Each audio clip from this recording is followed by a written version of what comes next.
Wow, what a crowd. Well, thank you for joining us.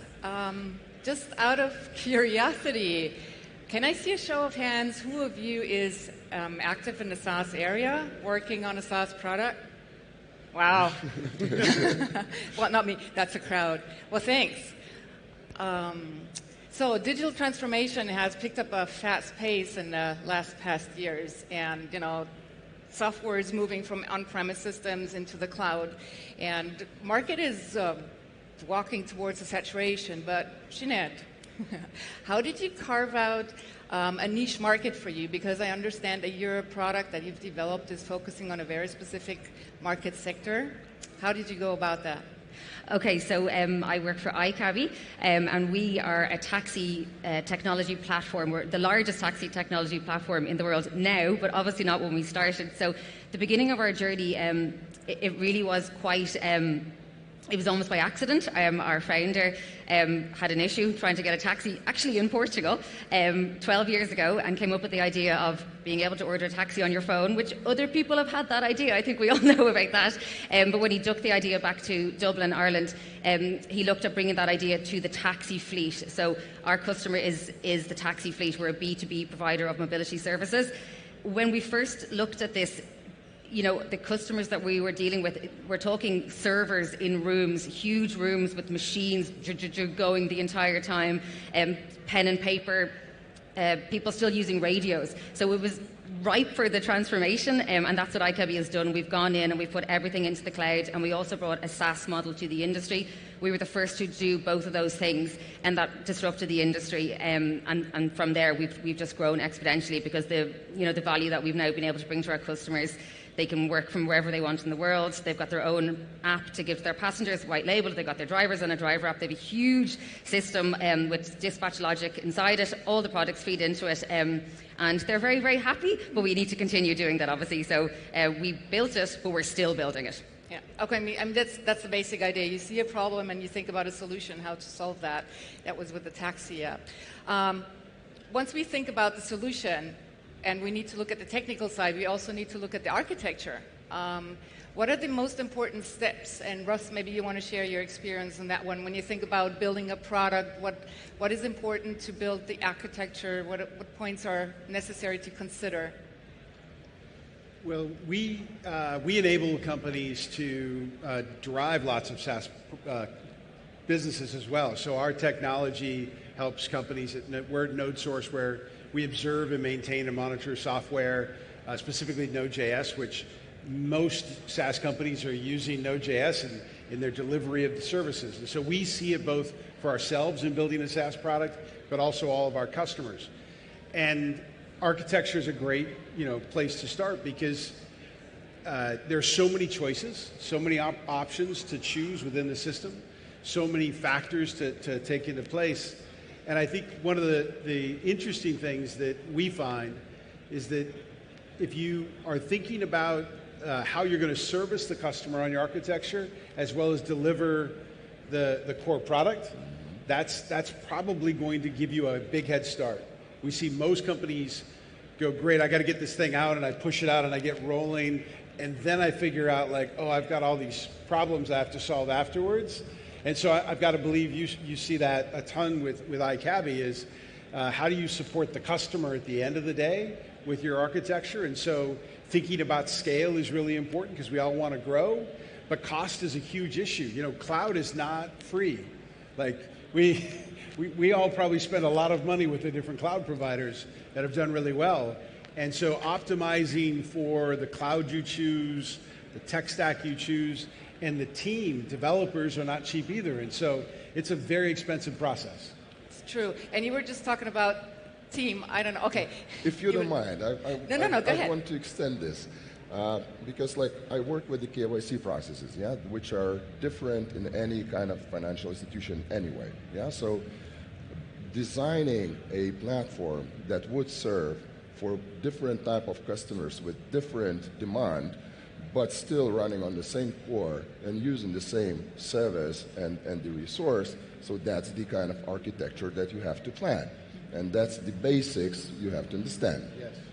Yeah, thank you for adding that. I mean, that ties actually into the question I was going to ask you is when you decide on the architecture, who do you have as part of the team? I mean, does it make sense to not only have the technical people and also have people from marketing, have people from quality to decide and define the different aspects that are important for the architecture? Or does it even have to be that you look at the user interface first and then you decide on the architecture? Or is that... So I can share my example. Yeah, so it's already like, I don't know, 5th startup that I'm running. Yeah, so with Ondato, I built a team from, first of all, CTO, CPO, and business people. So like defining the business problem we are solving, and then giving that to the product people to translate business language to technical language, and then for CTO to design the infrastructure. So basically, for me, it seems it works. I always like to give this as an example, and it's a very old one, but it was a company making toothpaste. And they were looking at how to make more money. And I don't know if it was true, but it's said to be true. There was actually the cleaning person who came up with the idea to just make the opening bigger. That's why I'm thinking it's always good to take a different perspective, because if you're focusing on the solution you want to design and you're a technical person, you might not consider a view that's also important to take into. We built the iCabbi platform at the very beginning directly with our customers. It was almost designed by the taxi industry for the taxi industry, and we continue that now. So the customer collaboration piece is really important to us, and we take a lot of feedback on, and we work hand in hand, with pilots, and we take suggestions. We can't take them all, which can sometimes, don't always like that, but we focus a lot on that because often they actually know what they need to run their business. So that's a really important piece for us, is that feedback loop. Absolutely, I subscribe to that, and that's to me the question. So what comes first? Looking at what is necessary for the user interface, so you get the feedback from the clients, and then you design the architecture, or is it a hen and egg problem? Russ, you're shaking your head. Well, I think that it's complex, right? It's a dynamic challenge. We've been focused, everybody focused on being customer obsessed. We have this technology component. For us, what's really worked for our team really well is that we try to be as flat as we can about the process. So I think that we need to, having everybody be a first-class citizen in the conversation, the customer, the developer, that is in the weeds every day versus being handed down, this is the feature I must build, I don't know why. That connection to that is really critical. And all the way out to the business focus. I think one of the other things that we're fortunate today, when I did my very first SaaS company, I didn't know what I was doing. I just thought I was taking an on-prem piece of software and making it more democratic and usable by a lot of more people. I had no idea what the data points that I needed to track, the customer component. Today, there's so much more experience out there. So that's a big win, but if you don't bring that into the organization and let the organization be a part of it, you can still have really long product development cycles, you can build something the customers don't love, and ultimately you have to retrench and retry. And today, in today's market, we don't always get a second chance. True. Russ is right here. So basically, first of all, people delivering stuff, we have to understand why they're doing that and why it's important for the customers. But anyway, it starts from the customers. Yeah, so we have this waterfall process when we get the request, and then basically thinking if that's just a one-time request for that particular customer, or other customers are benefiting from that. And that's it. And then when you describe why it's needed, how it will help your customers, and what value that will bring to them, it's easy to deploy and to make a solution there. Yeah. And once you've decided on the architecture, there's different options of the tools that you can use to put that into action. Can you give us some insights into the tools and the technology that you use in your product? Well, I think every one of us uses all the possible today's technologies in their portfolios. Yeah, it just depends. Either we are using like the language itself that we are programming, or we are using some existing tools that we are building on those. Yeah, so when we started, of course, we used different frameworks for building the things faster and to just deliver the MVPs. Today, we have the in-house AI teams. We have in-house, like, developers, back-end, front-end, whatever. Like, basically our products are built more on the Microsoft products anyway, like C++ and, .NET, but I mean, we're also programming Python and all the other things, and also Node.js, so that's for sure.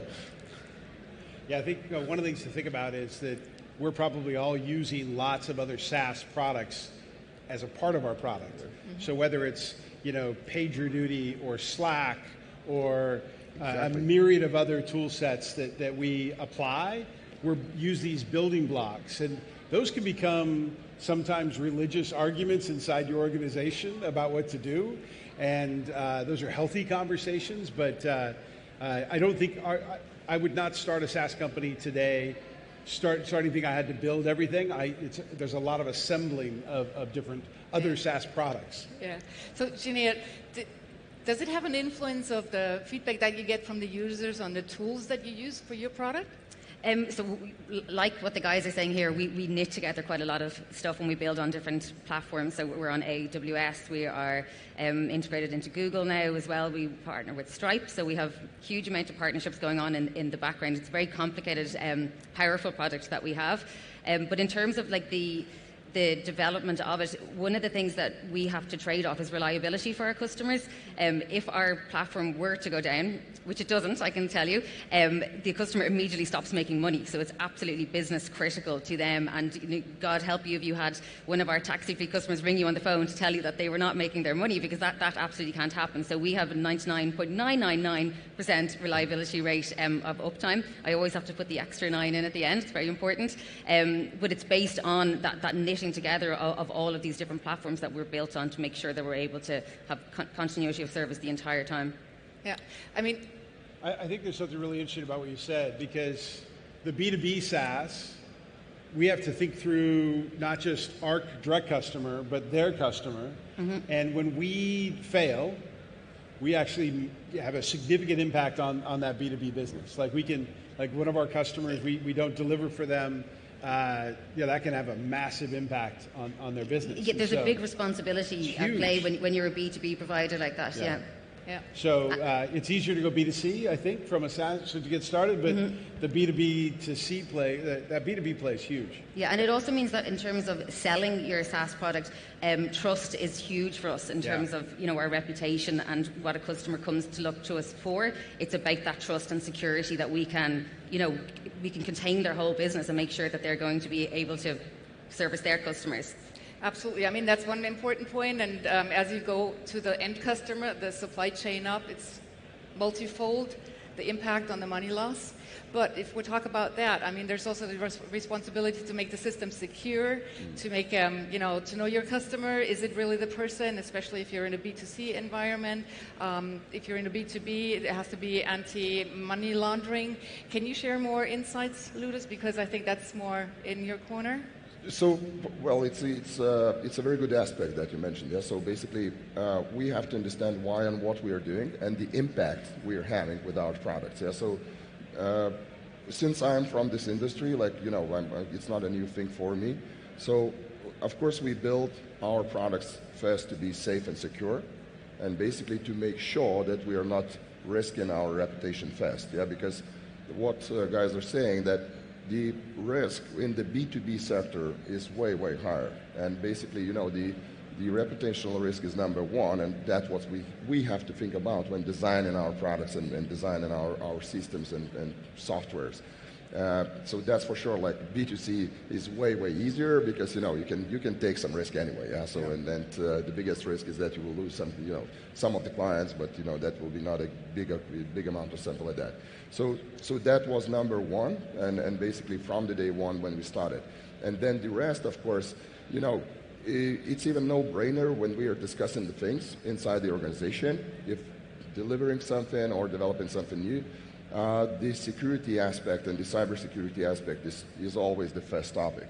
And we are not pushing too hard on the delivery terms or whatever. Like we are not speeding up those processes just in sake of staying on that side. Okay. So one of the major leading topics was in Web Summit, I don't know if you all heard, but yeah, I'm sure you have, is artificial intelligence. So obviously we're touching on that one. Russ, do you want to start? Are you using AI for your product development? And if yes, for what? Well, I think I have to just say yes, even if I wasn't, because otherwise, why, right? I mean, you know. No, we that was an artificial answer. That's not counting. Oh, shoot. Well, GPT, I got to wait for it to reload in my head. So we do. We're in a really unique situation because of all the unique data we get and off of the applications that our customers build. And so with that amazing data, we looked at generative AI as a way to really help augment the experience, because when you're viewing and trying to consume and manage all the data, it's hard to do. And so we're just releasing a Copilot for Node.js. It's the first of its kind that allows takes advantage of that unique space with AI. But you know, the truth is we've all been using AI in other ways. It's just very popular right now. But you know, the other side of AI is the security component that you just talked about. I think all of us are. Our customers are concerned about the risks of AI affecting the security of our products. When we introduce AI, we have to make it possible so that our customers can turn it off because they're not sure they want to have, they're not still concerned about their data. It's a very challenging time around AI for sure. Sinead, what do you use AI at your company, and what for? We do. I mean, you'd probably be hard-pressed to find a tech company that isn't doing something with AI at the moment, and I know it is hugely topical in the media in the last year. It's exploded in that sense publicly, but I think behind the scenes people have been using it for a long time in different ways. So yeah, it's used throughout our platform in a myriad of different ways, and more to come, I guess, as well. This is the world we are now living in, and it's kind of in every product. Yeah. Okay. I think another topic that's very important to all of us who are in the product development space is funding. You raised in 2019, I believe, but Liudas, you raised this year. Can you share some experience you had, how the investment landscape has changed in the past years, and maybe some advice for the audience? I think yesterday there were lots of talks about the fundraising and how the landscape has changed, and I think everyone in this room knows that landscape has changed significantly, that there's no money. So that's what the landscape is, and everybody's talking that there will be investments coming in, but nobody knows when. So just be ready to bootstrap and build a business there, so then you will fundraise for sure. Otherwise, I think it's going to make a whole bunch of better startups, candidly. Stupid money creates, too many organizations that probably shouldn't exist. And it's great for creativity and trying things, and breaking glass is important to do, but companies that run lean and are forced to because of funding constraints tend to build better, organizations. They're not wasteful. They're thoughtful. They focus on the most important issues for their customers versus dream issues they might have. And so I think we're going to have a much better set of startups coming out of this phase. Yeah, I think you're totally right there. It's about being economical and being resourceful. And being resourceful is probably one of the greatest traits of an entrepreneur. And being able to stick within a budget or work with what you have often gives you that dream piece at the end of it. Our own investment came in 2018 from Group Renault, and we're now part of the Mobilize group within that. And last year we became profitable, so we are now a profitable tech mobility company, which is kind of unique in our space at the moment to have gotten to that point now. But it is done with, we don't splash the cash. We are very careful and very mindful on how we grow with the investment that we have and into profit and now into our next growth phase, which we're currently blasting off towards at the moment, because it has been a big year for us this year in particular. Yep, wonderful. Well, thank you so much for the insights. It was a pleasure to have you on stage. And thank you for joining us for this session. Thanks. Good job.